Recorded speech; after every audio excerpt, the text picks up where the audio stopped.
interpretations about the book. So when I say that the overarching theme of Revelation 5 is that God's sovereign plan of redemption is secure, I'm going to show you by looking at some of these references in the Old Testament why we can say that based on what we've seen in chapter 5.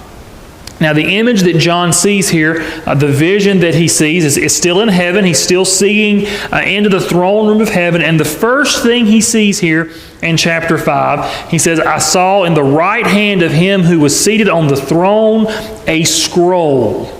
Or some translations will say a book. The idea of something that is written, something that is put down concretely. You could argue, and most interpreters of this passage would argue, that what John is seeing is a vision, an image of God's plan.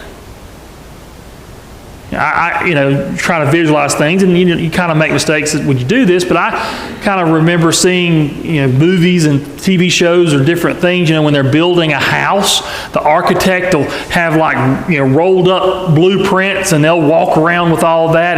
This is the plan that they're going to follow when they're doing the construction.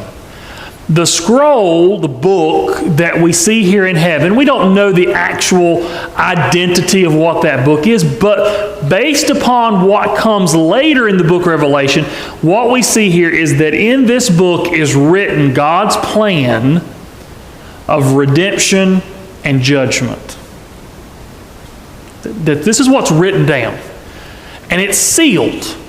Now, in the ancient world, if you were a king and you wanted to get a law to be followed, an edict of some kind of royal decree, you would have it written out on a piece of paper, piece of parchment, and you would have a signet ring that you would then take and you would seal in wax your emblem on that. In fact, to this day, that practice still exists.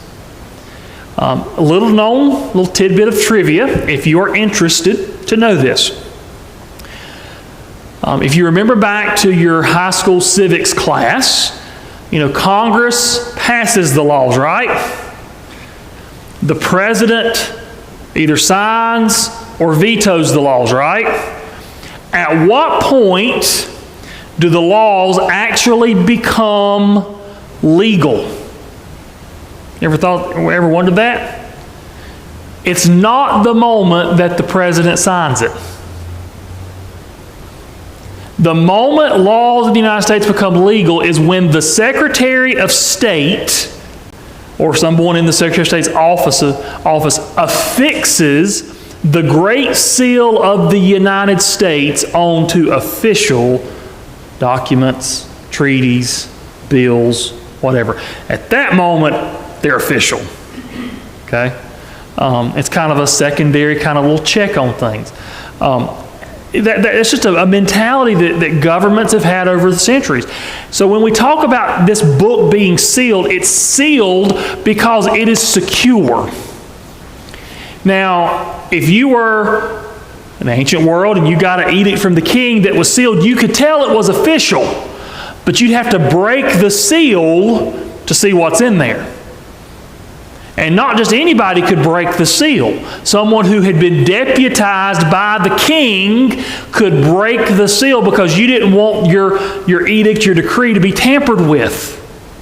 So this is the imagery that is at work here.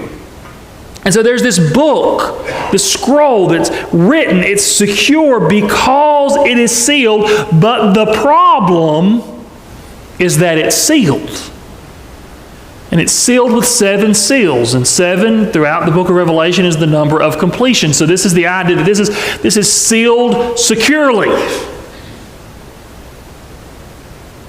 And so when the seal is broken, that what is in the scroll can be revealed. It can take place. It can happen.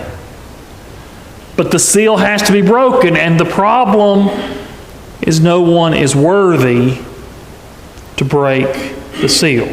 The question there in verse 2, who is worthy to open the scroll and break its seal?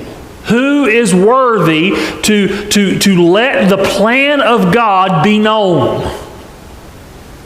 And it says, no one in heaven, no one on earth or under the earth was able to open the scroll or even to look into it.